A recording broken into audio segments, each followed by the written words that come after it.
Hello students, आज मैं आप लोगों को बीकॉम सेम 5 का जो मैनेजमेंट अकाउंट है उसमें चैप्टर नंबर 8 जो है कैश बजट लेके रोकड़ अंदाज पत्र, उसमें मैं आज आप लोगों को सम नंबर 6 कराने वाली हूँ। ठीक है, यहाँ पे आप लोगों को चैप्टर नंबर 5, 6, 7 एंड 8, ठीक है, ये चारों चैप्टर मिलके एक यूनिट होता है।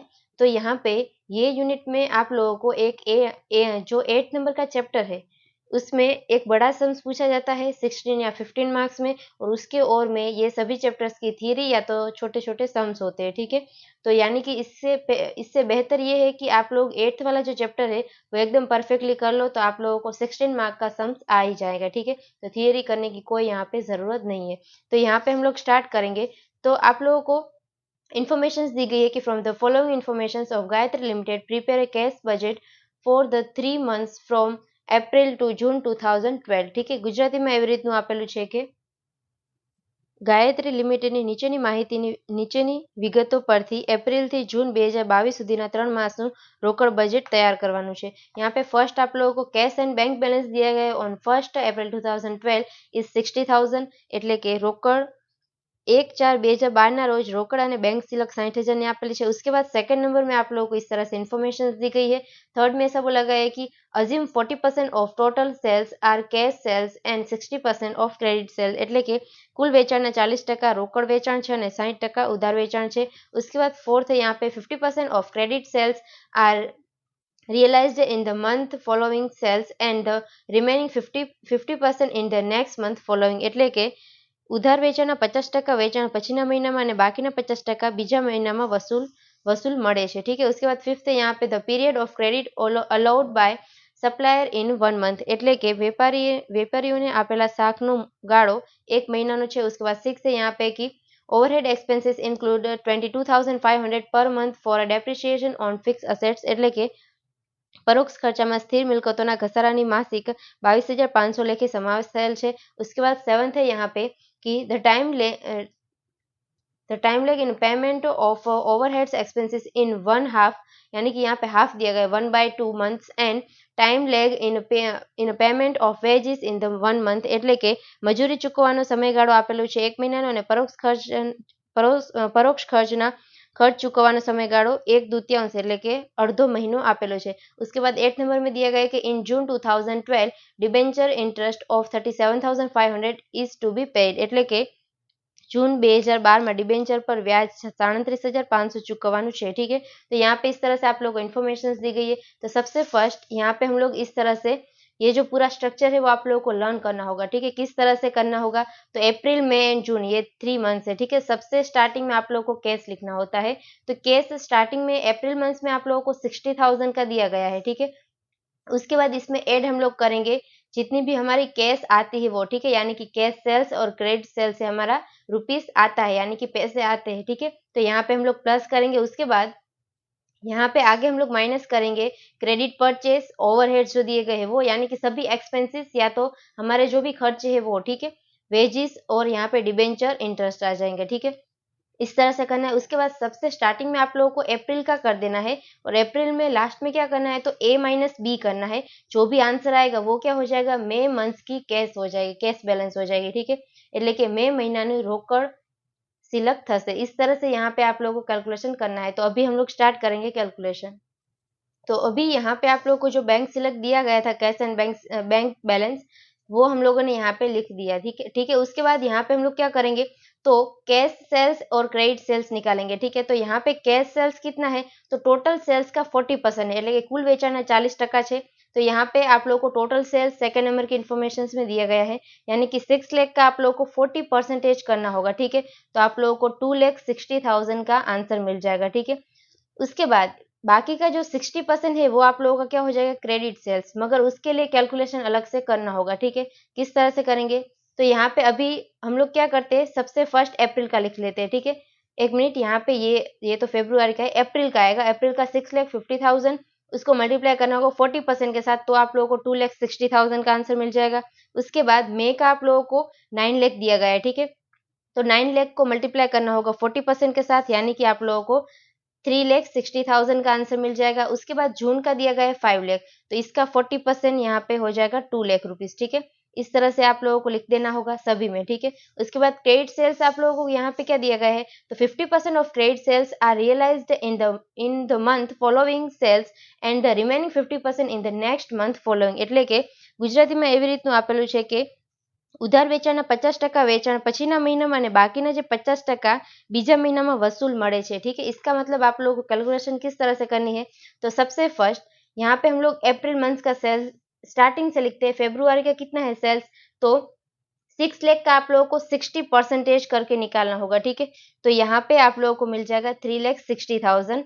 उसके बाद हम लोग यहाँ पे मार्च का निकालेंगे तो 4,50,000, उसको मल्टीप्लाई करना होगा 60% के साथ, तो आप लोगों को 2,70,000 का मिल जाएगा। तो इसी तरह से हम लोग करेंगे मार्च, उसके बाद अप्रैल का 6,50,000 मल्टीप्लाई 60%, तो 3,90,000। उसके बाद अप्रैल का, अभी अप्रैल का हो गया, मई का आएगा तो 9 लाख, उसको मल्टीप्लाई करना होगा 60% के साथ, तो 5,40,000 का आंसर मिल जाएगा। उसके बाद जून का आएगा यहाँ पे फाइनल आंसर 3 लाख, ठीक है। यानी कि क्या करना होगा, 5 लाख उसको मल्टीप्लाई करना होगा 60% के साथ। क्यों, क्योंकि यहाँ पे क्या दिया गया है, तो 60% हमारा क्या है, क्रेडिट सेल्स है, એટલે કે 60% उधार वेचाण आपेलू ज छे, ठीक है, इसीलिए। तो अभी उसके बाद हम लोग क्या करेंगे, तो यहाँ पे ऐसा बोला गया कि जो क्रेडिट सेल्स है वो 50% नेक्स्ट मंथ में, और बाकी का जो रिमेनिंग 50% है वो इन द नेक्स्ट मंथ में यहाँ पे मिलेगा, ठीक है, उसका रुपीस। तो हम लोग किस तरह से करेंगे, तो अप्रैल का अभी हम लोग कर रहे हैं, ठीक है, लेकिन अप्रैल की गणतरी કરી રહ્યા છીએ। तो इसमें 50% किस तरह से मिलेगा, तो इसका 50% यहाँ पे आया होगा, ठीक है, और दूसरा 50% अप्रैल में आया होगा। इसी तरह से आप लोगों को कैलकुलेशन करना है, यानी कि पहले 3,60,000 लिखना होगा जो हो जाएगा फेब्रुआरी का, उसका 50% निकालना होगा।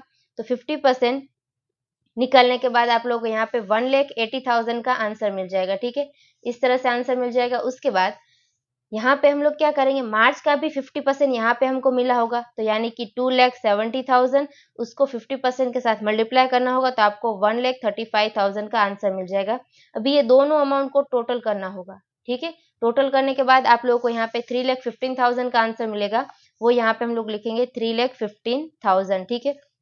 इस तरह से यहाँ पे कैलकुलेशन करना है। उसके बाद मई का किस तरह से करेंगे, तो उसके 2 मंथ पहले, यानी कि मार्च का 50% मई में आया होगा, यानी कि इसका 50% कितना हो जाएगा, 1,35,000, और इसका अभी 50% आया होगा मई में, तो यानी कि 3,90,000 का 50% हो जाएगा 1,95,000। तो प्लस कर देना है डायरेक्टली 1,95,000, तो टोटल हो जाएगा 3,30,000।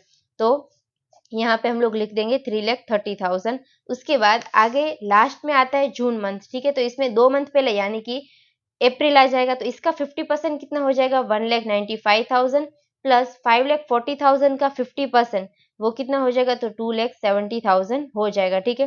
तो इन दोनों का अभी हम लोग टोटल करेंगे, तो टोटल हो जाएगा 4,65,000, ठीक है, 4,65,000। तो यहाँ पे अभी हम लोग इसकी एंट्री करेंगे कि 4,65,000, ठीक है। ये हो गया हमारा क्रेडिट सेल्स।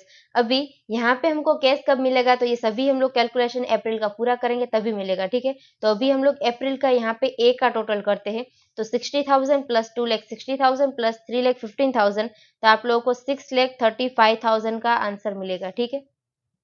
उसके बाद आगे यहाँ पे सारे एक्सपेंसेस हम लोग लेस कर देंगे। तो क्रेडिट परचेस, तो यहाँ से हमारा केस जा रहा है, तो किस तरह से यहाँ पे एंट्री करनी है, तो 5th नंबर के इन्फॉर्मेशन में ऐसा बोला गया है कि the period of credit allowed by supplier in 1 month, એટલે કે 1 મહિનાની મુદત આપેલી છે, સમયગાળો 1 મહિનાનો આપેલો છે।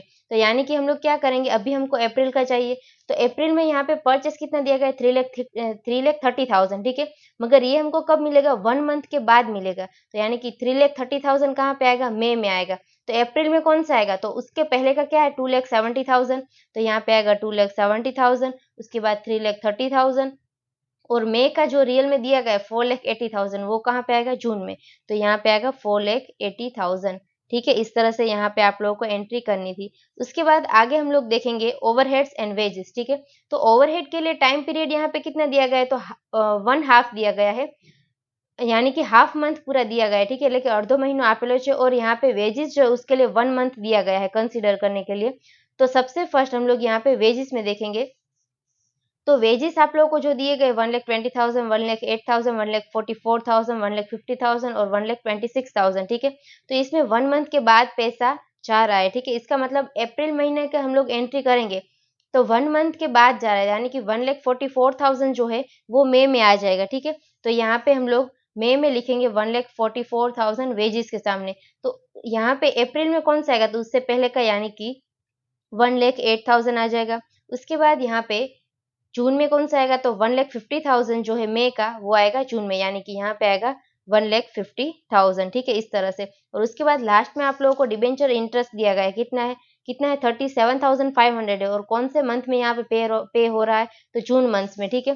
तो यहाँ पे हम लोग डिबेंचर इंटरेस्ट लिखेंगे सिर्फ और सिर्फ जून में 37,500, इस तरह से, ठीक है। अभी एक ही कैलकुलेशन यहाँ पे बाकी रहती है ओवरहेड्स की, तो यहाँ पे अभी हम लोग करेंगे ओवरहेड्स की कैलकुलेशन। तो अभी यहाँ पे आप लोग को क्या करना है, तो सबसे फर्स्ट लिखना होगा फेब्रुआरी के मंथ का कितना है ओवरहेड्स दिया गया 1,12,500, ठीक है। मगर यहाँ पे जो 6 नंबर की इन्फॉर्मेशन है उसमें क्या दिया गया कि overhead expenses include 22,500 per month for a depreciation on fix assets, એટલે કે ગુજરાતીમાં આપેલું છે કે 22,500 દર મહિનાનો ઘસારો આપેલો છે કાયમી મિલકત ઉપર, જેનો સમાવેશ परोक्ष खर्च में थयेलो है, ठीक है। तो यानी कि यहाँ पे जो आप लोगों को एक्सपेंसेस दिए गए उसमें आप लोगों को क्या करना होगा, माइनस करना होगा 22,500 जो डेप्रिसिएशन में इसमें इंक्लूड हो गए है वो, ठीक है। એટલે કે જે પરોક્ષ ખર્ચમાં સમાવેશ છે ઘસારો તે માઇનસ કરવામાં આવશે। तो यहाँ पे माइनस होने के बाद फाइनल आप लोगों को आंसर मिल जाएगा। उसके बाद यहाँ पे हाफ मंथ पेमेंट का है, ठीक है। तो हम लोग किस तरह से करेंगे, सबसे फर्स्ट आपको क्या चाहिए, अप्रैल का चाहिए। तो अप्रैल मंथ में हम लोग क्या करेंगे, पहले का जो मार्च का है उसका हाफ लेंगे, यानी कि 75,000 का हाफ कितना हो जाएगा वो आप लोगों को लेना होगा।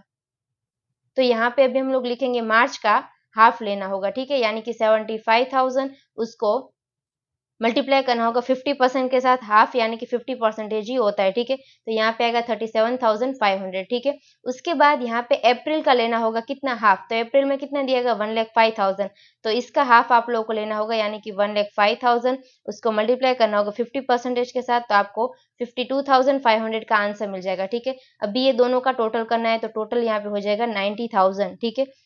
तो अभी यहाँ पे हम लोग एंट्री करेंगे ओवरहेड्स में, कितना आएगा 90,000 रुपीज। उसके बाद नेक्स्ट हम लोग मई का कैलकुलेशन करेंगे। तो मई में किस तरह से आएगा, तो पहले तो अप्रैल का आएगा हाफ। तो अप्रैल का हाफ कितना आ रहा है 52,500। उसके बाद यहाँ पे मई जो है हम लोग लिखेंगे मई, और इसका कितना है 1,20,000। तो इसका हाफ कितना हो जाएगा 1,20,000 मल्टीप्लाई 50%, यानी कि आपको 60,000 का आंसर मिल जाएगा, ठीक है। तो 60,000 प्लस 52,500, तो टोटल यहाँ पे हो जाएगा 1,12,500, ठीक है। इसकी अभी हम लोग एंट्री करेंगे मई में 1,12,500, ठीक है, इस तरह से। और उसके बाद लास्ट यहाँ पे आता है जून मंथ। तो जून में क्या आएगा, तो सबसे फर्स्ट मई का कितना आएगा हाफ 60,000, और उसके बाद जून में कितना है 90,000 है, इसका हाफ कितना हो जाएगा 45,000, ठीक है। अब इन दोनों का टोटल हो जाएगा 1,05,000। तो यहाँ पे आप लोगों को लिख देना होगा 1,05,000, ठीक है। इस तरह से हम लोग ओवरहेड्स की कैलकुलेशन करेंगे। यहाँ पे मैं जो भी सम्स करवाती हूँ वो पिछले साल के जो भी पेपर है, एग्जाम के पेपर, उसमें ऑलरेडी पूछे गए हैं, इसलिए मैं ये करवा रही हूँ, ठीक है। और ये मोस्ट इंपॉर्टेंट सम है, ठीक है। और जो भी ये वीडियो को देख रहा है वो जल्दी से चैनल को सब्सक्राइब कर दे और वीडियो को लाइक और शेयर करना मत भूलना। तो अभी यहाँ पे हम लोग क्या करेंगे, तो ये सारी हम लोगों ने एंट्रीज जो आती है वो हम लोगों ने कर दी, ठीक है। तो अभी अप्रैल का फाइनल हम लोग टोटल्स निकालेंगे। तो सबसे फर्स्ट बी का हम लोग निकालेंगे, ए का तो ऑलरेडी हो गया है। तो बी में 2,70,000 प्लस हम लोग करेंगे 90,000 प्लस करेंगे 1,08,000, तो टोटल यहाँ पे हो जाएगा 4,68,000। और अभी ए और बी का माइनस करना है, तो डायरेक्टली माइनस यहाँ पे कितना हो जाएगा 1,67,000, ठीक है। अभी ये जो आंसर आया वो मई के लिए यहाँ पे ओपनिंग बैलेंस हो जाएगा कैश का, तो यहाँ पे 1,67,000 इस तरह से लिख देना है, ठीक है। अभी ए का टोटल कितना हो जाएगा 1,67,000 प्लस 3,60,000 प्लस 3,30,000, ठीक है। तो टोटल हो जाएगा 8,57,000। उसके बाद आगे आप लोगों को बी का टोटल करना होगा। तो 3,30,000 प्लस 1,12,500 प्लस 1,44,000, तो यहाँ पे आप लोगों को 5,85,500 का अमाउंट मिलेगा, ठीक है। उसके बाद ए माइनस बी, तो यहाँ पे फाइनल आप लोगों को आंसर कितना मिलेगा, तो 2,70,500, ठीक है, इतना मिलेगा। तो ये जून के लिए क्या हो जाएगा, ओपनिंग हो जाएगा। तो हम लोग यहाँ पे लिखेंगे 2,70,500, ठीक है। उसके बाद ए का हम लोग टोटल करते हैं, तो प्लस हम लोग करेंगे 2 लाख प्लस 4,65,000, तो यहाँ पे आंसर आएगा 9,35,500, ठीक है। ये ए का हो गया। उसके बाद बी का कितना होगा 4,80,000 प्लस 1,05,000 प्लस 1,50,000 प्लस हम लोग करेंगे 37,500, तो यहाँ पे टोटल हो जाएगा 7,72,500। ठीक है, उसके बाद ए में से बी हम लोग माइनस करेंगे, तो 9,35,500 में से माइनस करेंगे 7,72,500, 7,72,500, तो यहाँ पे आप लोगों को 1,63,000 का फाइनल आंसर मिलेगा। ठीक है, तो इस तरह से यहाँ पे आप लोगों को कैलकुलेशन करनी है। तो जब भी आप लोगों को एग्जाम में इस टाइप का सम पूछा जाए तो इस तरह से सॉल्व करना होगा। तो यहाँ पे जो सम नंबर 6 था वो कंप्लीट होता है। I hope you understand and thank you all.